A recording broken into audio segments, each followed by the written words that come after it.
Alright, और market masters में आज हमारे साथ मार्सलस इन्वेस्टमेंट मैनेजर्स के फाउंडर और CEO Saurabh Mukherjee sir show में शामिल हो चुके हैं। सौरभ सर, गुड मॉर्निंग, बहुत स्वागत है आपका। इससे पहले कि मैं सवाल जवाब का सिलसिला सर के साथ शुरू करूं, एक क्विक आपको इंट्रोडक्शन सर के बारे में दे देते हैं।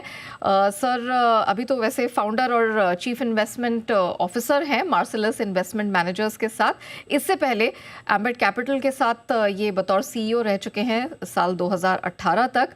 ये फाउंडिंग डायरेक्टर है एसोसिएशन ऑफ पोर्टफोलियो मैनेजर्स, जो कि एक ट्रेड बॉडी है, और साथ ही सेबी की वर्किंग ग्रुप के साथ भी इसका हिस्सा बने हुए हैं। सर की अगर पढ़ाई की तरफ नज़र डालें तो सर ने बीएससी इकोनॉमिक्स में की है लंदन स्कूल ऑफ इकोनॉमिक्स से, और साथ ही एमएससी इकोनॉमिक्स भी लंदन स्कूल ऑफ इकोनॉमी के साथ सर ने की है। सर, एक बार फिर से आपका बहुत बहुत स्वागत है। सर, सबसे पहले क्या लगता है, संकट काल पीछे छूट गया है, फर्स्ट हाफ ऑफ 2026 हमारे पीछे है और बहुत सारी दुविधाएं थी, वॉर था, स्ट्रेट ऑफ हॉर्मूज का बंद होना था, डील को लेकर भी बड़ी सारी चिंताएं थी। क्या लगता है सर, संकट काल हमारे पीछे है, अब यहाँ से कह सकते हैं कि एक मजबूती का ट्रेंड मार्केट के लिए शुरू हो रहा है?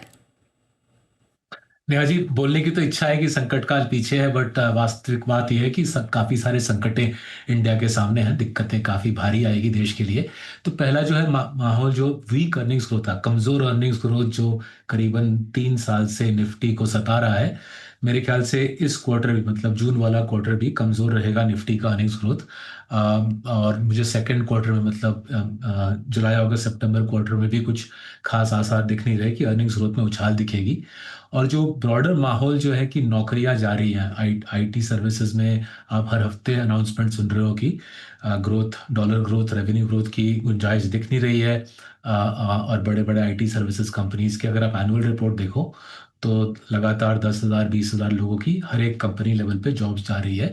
सो वाइट कॉलर जॉब्स की जो दिक्कतें इंडिया के सामने लास्ट 3 साल है आई है, जो वीक अर्निंग्स ग्रोथ की दिक्कत आई है, और साथ ही साथ दबाकर मिडिल क्लास ने कर्जा उठाया लास्ट 5 साल, ये संकटें अभी गई नहीं है। मेरे ख्याल से दिक्कत अभी भी बरकरार है। इसीलिए मेरी सलाह रहेगी, जो दर्शक हैं आपके, क्वालिटी पे फोकस रहे। क्वालिटी इस साल पहली बार कमबैक किया है। चार चार साल क्वालिटी स्टॉक्स में निवेश काफी निराशाजनक रहा। 22 23 24 25 क्वालिटी ने अच्छी प्रदर्शन नहीं दिखाई, बट 2026 में क्वालिटी का शानदार रिटर्न आया है और उसमें आप लोग शामिल हो सकते हो। तो जाने माने स्टॉक्स हैं, इन स्टॉक्स का मैं आपके चैनल पे बहुत सालों से डिस्कशन कर रहा हूँ। क्वालिटी वापस आया है, और यूजुअली संकट में ही क्वालिटी वापस आती है। जब दिक्कत होती है इकोनॉमी को, अर्निंग्स ग्रोथ कमजोर होती है, फीकी होती है, यूजुअली तब क्वालिटी वापस आती है। सर, ये बात आपने बिल्कुल सही कही, लेकिन सर अब इसमें चुनाव कैसे किया जाए? क्योंकि अब देखिए, हम देख रहे हैं कि रिजल्ट सीजन की यहाँ पर शुरुआत हुई, और अभी तक जितने भी हमने Q1 के बिजनेस अपडेट्स आते हुए देखे हैं, पर्टिकुलरली यहाँ पर बड़े प्राइवेट बैंकों की तरफ से, या फिर आप कंजम्पशन स्पेस से देख ले, एफएमसीजी स्पेस के धीरे धीरे करके जो यहाँ पर बिजनेस अपडेट्स निकल कर आ रहे हैं, वो शायद इस तरफ इशारा कर रहे हैं कि आपको एक बेहतर क्वार्टरली परफॉर्मेंस दिखेगी। क्या ये मानना सही है? और आपकी पिक्चर क्या बन रही है इस क्वार्टरली परफॉर्मेंस को लेकर? देखिए, हुआ क्या है इंडिया का लास्ट 5 साल में, निफ्टी का जो करीबन 60-70% वेट है, वो पीएसयूज की तरफ, मेटल्स माइनिंग की तरफ, ऑयल एंड गैस की तरफ, कंस्ट्रक्शन, हैवी इंजीनियरिंग की तरफ चला गया है। और वहां पे मुझे कुछ खास उम्मीद नहीं है कुछ खास ग्रोथ दिखेगी। वो पीएसयू बैंक्स हो, ऑयल मार्केटिंग कंपनीज हो, भारत सरकार का जो ब्रॉडर इंफ्रास्ट्रक्चर स्पेंड की जो छवि है, तो वो पूरा, अगर हम 70%, 60-70% निफ्टी का जो वेट है, वो कमजोरी में रहेगा, वहीं से अर्निंग्स ग्रोथ नीचे खिंच जाएगी। ये बात जरूर है कि प्राइवेट सेक्टर बैंक्स, एफएमसीजी में पैड ग्रोथ 10 से 15 के बीच में दिख सकती है। मेरे ख्याल से प्राइवेट सेक्टर बैंक्स और एफएमसीजी में 10 to 15% पैड ग्रोथ की गुंजाइश है। लेकिन जो निफ्टी के जो कमजोर हिस्से हैं, लास्ट 2-3 साल से जो जो नीचे खींच रहे हैं निफ्टी को, वो पूरा जो सिक्लिकल जो सेक्टर्स हैं, पीएसयू के साथ जुड़ा हुआ जो सेक्टर है, उसमें मेरे ख्याल से कमजोरी बरकरार रहेगी। और इसीलिए मैं बोल रहा हूँ कि ओवरऑल इंडेक्स लेवल पे इंडेक्स लेवल पे अर्निंग्स ग्रोथ मेरे को लग रहा है कि वन फर्स्ट क्वार्टर में फिर से सिंगल डिजिट में आएगी, शायद 2 सिंगल डिजिट में भी आ सकती है। मिड कैप स्मॉल कैप में अर्निंग्स ग्रोथ 15 से 20% पिछले 2 क्वार्टर भी आई थी। मेरे ख्याल से मिड कैप स्मॉल कैप में अर्निंग्स ग्रोथ ठीक ठाक दिखेगी, बट निफ्टी जो हमारा ब्रॉडर बेंचमार्क इंडेक्स है वहां पे मुझे लग रहा है कमजोरी फिर से दिखेगी। ओके अच्छा सर, हमारी अर्थव्यवस्था के लिए और हमारे बाजारों के लिए दो सबसे बड़ी दिक्कतें थी।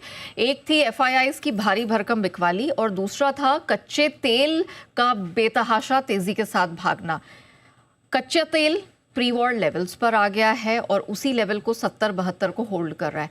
एफआईआईज बहुत बड़ी खरीदारी तो नहीं कर रहे, लेकिन जो बड़ी बिकवाली वाला एक सिनेरियो था, एक पीरियड था, वो ऐसा लग रहा है कि पीछे छूट रहा है। आपकी क्या रीडिंग है, आपकी क्या अंडरस्टैंडिंग है इन दोनों फैक्टर्स को देखते हुए?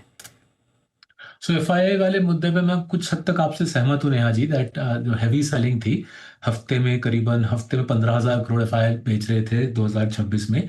शायद वो वाली 15,000 करोड़ वाली हफ्ते में बिकवाली ना दिखे, बट फिर भी मुझे एफआईआई में कुछ खास जोश नहीं दिख रहा है।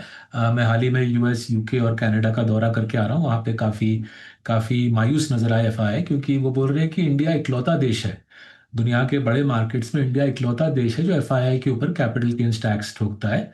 और उनका कहना है कि बॉन्ड्स पे भी अगर इंडिया ने हटा दिया, बॉन्ड्स पे जून के महीने में भारत सरकार ने, आरबीआई ने, भारत सरकार ने घोषणा की जून के महीने में कि विदेशियों को बॉन्ड्स के ऊपर अब ना तो विथहोल्डिंग टैक्स देनी पड़ेगी और ना ही कैपिटल गेन्स टैक्स देनी पड़ेगी। सो एफआईआई जो इक्विटी इन्वेस्टर है उनका जो कहना है कि हमारे साथ ऐसा क्यों ताल्लुक किया जा रहा है, दूसरा कोई देश विदेशियों पे सीजीटी नहीं मारता है, तो इंडिया क्यों इंसिस्टेंट है। याद रखना चाहिए कि 2018 तक, 2004 से 2018 तक भारत ने भी, हिंदुस्तान ने भी एफआईआई के ऊपर इक्विटी सीजीटी नहीं लगाया था। 2018 में ये 10% पे लागू किया गया और 2024 में ये 10 का 12.5% हो गया। सो ये टैक्स काफी उनके लिए एक एक ड्रैग है, ये उनके लिए इंडिया में इन्वेस्ट करना महंगा बना देता है। तो उम्मीद है कि जो आने वाला बजट है, शायद उसके पहले भी अगर भारत सरकार ये टैक्स हटा दे तो एफआईआई सेलिंग की जगह मेरे ख्याल से एफआईआई बाइंग दिखेगी। तो वो हो गया एफआईआई वाला सिलसिला, जहां पे होपफुली 15,000 करोड़ प्रति हफ्ते बिकवाली रुकेगी and hopefully we will see a lower number. अब आते हैं जो जो जो जो जो ब्रॉडर आप इशू छेड़ रहे हो कि एट दीज वैल्यूएशन अभी भी निफ्टी 16-17 टाइम्स पे है, अर्निंग्स ग्रोथ सिंगल डिजिट में है। इंडिया खूब अट्रैक्टिव मार्केट है क्या दुनिया के मार्केट्स में से? मेरे ख्याल से अभी भी लॉजिक बनता नहीं है। सो इसीलिए मैं बोल रहा हूँ एफआईआई की बिकवाली घटेगी अगर भारत सरकार कैपिटल गेन्स टैक्स हटा दे, but for FII to come back बड़े पैमाने पे हमको अर्निंग्स ग्रोथ वापस लानी पड़ेगी, और जिसके लिए इंडेक्स का कॉम्पोजिशन चेंज होना पड़ेगा। जो पीएसयू वाले सेक्टर हैं, सिक्लिकल वाले सेक्टर हैं, मेटल्स माइनिंग जैसे सेक्टर हैं, कंस्ट्रक्शन जैसे सेक्टर, उनकी वेट धीरे धीरे घटेगी। और जो सेक्टर्स में जहाँ पे तेजी है, जैसे आप सटीक बोल रहे हो, प्राइवेट बैंक्स, एफएमसीजी, जो सेक्टर्स में तेजी है उनका वेट धीरे धीरे जब बढ़ेगा, फिर से निफ्टी का जो पुराना छवि जो 10 साल पहले था, जब वो फिर से नजर आएगा, तब मेरे ख्याल से निफ्टी में डबल डिजिट अर्निंग्स ग्रोथ भी फिर से दिखना शुरू हो जाएगा। ओके सर, एक और फैक्टर जो मैं कच्चे तेल का जिक्र कर रही थी कि कच्चा तेल प्री वॉर लेवल्स पर आ गया है, अच्छा खासा आप कह सकते हैं कि वॉर प्रीमियम, जो रिस्क प्रीमियम है, वो निकल चुका है। प्लस रुपया 96 या 97 के आसपास का लो छूने के बाद थोड़ा स्टेबलाइज होने का प्रयास कर रहा है, लेकिन अभी भी दिक्कतें आ रही हैं। इन दोनों फैक्टर्स को आप कैसे देखते हैं? क्या एक सस्ता कच्चा तेल, $70-75 पर कच्चा तेल हमारी इकोनॉमी के लिए ठीक है? क्या इसको सपोर्ट मिलेगा? प्लस रुपया, ये क्या स्ट्रेंथन होता दिख रहा है? तो जो ईरान वॉर के एंड के बाद जो रिलीफ रैली देखने की उम्मीद थी, वो काफी हद तक दिख चुकी है नेहा जी। इसके आगे क्यों इंडियन मार्केट और रैली करेगा तेल के भाव नीचे आने पे, मैं श्योर नहीं हूँ। और ओवर द वीकेंड जो मिनिस्टर हैं, जो रेलेवेंट मिनिस्टर, उन्होंने भी बोला कि रिटेल लेवल पे, पेट्रोल पंप लेवल पे डीजल और पेट्रोल के भाव घटाए नहीं जाएंगे। उनका कहना है कि ओएमसीज को, ऑयल मार्केटिंग कंपनीज को अभी भी नुकसान झेलना पड़ रहा है।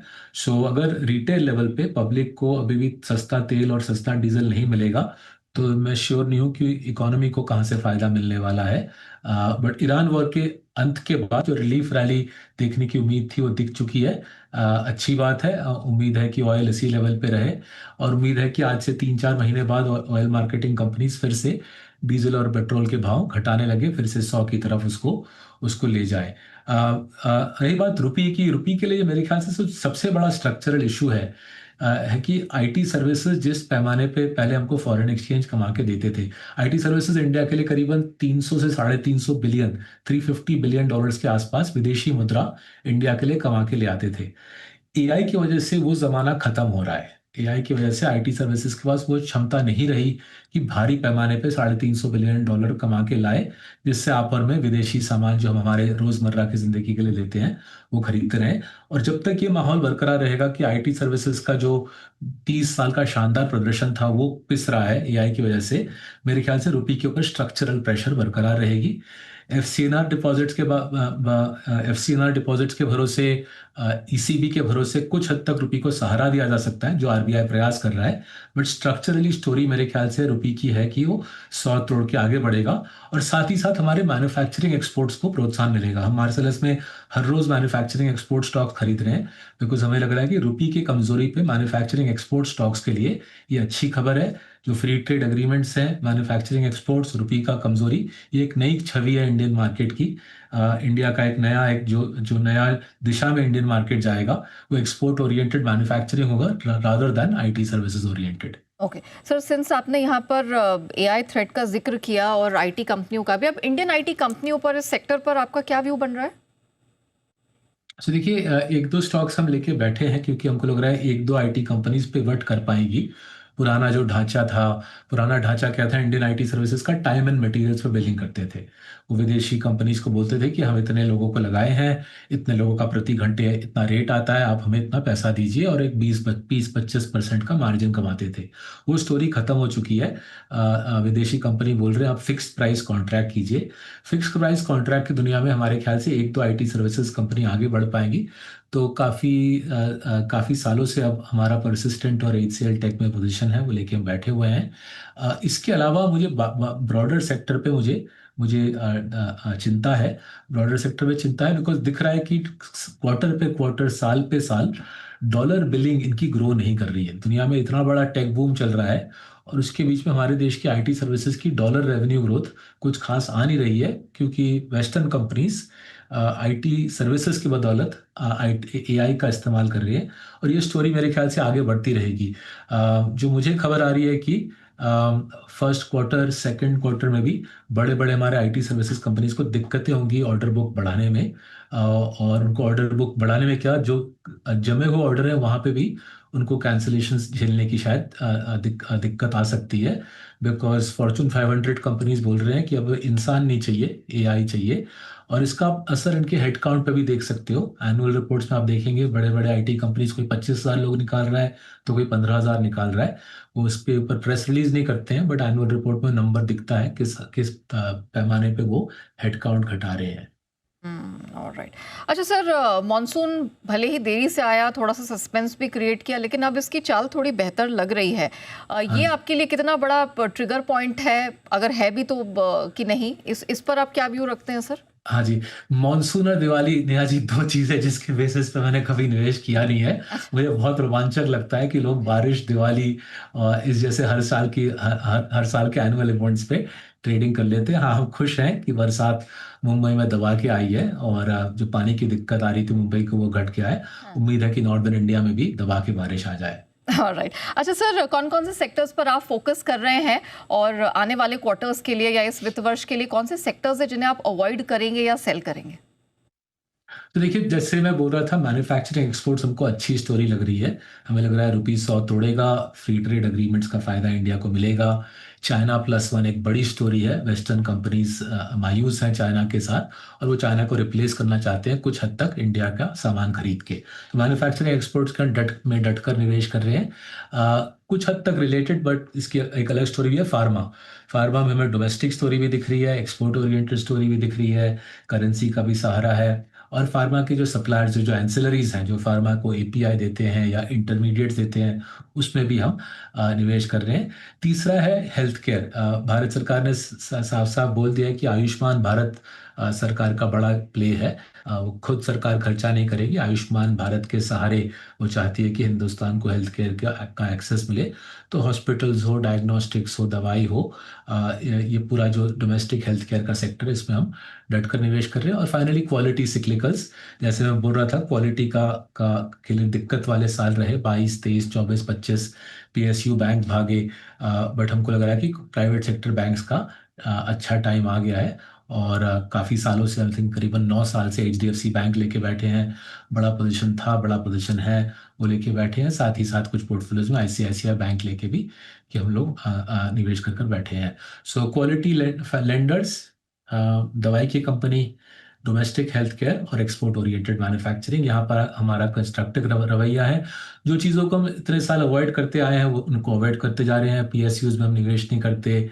Metals, mining, real estate, construction businesses, इन सबसे दूर रहते हैं हम लोग। Sir, thank you so much समय निकालकर हमारे साथ जुड़ने के लिए। भारत की अर्थव्यवस्था, बाजार और तमाम सेक्टर्स पर कहाँ मौके और किनसे रहना है दूर, सब पर विस्तार से बात करने के लिए सर आपका बहुत बहुत धन्यवाद। Thank you so much. Thank you.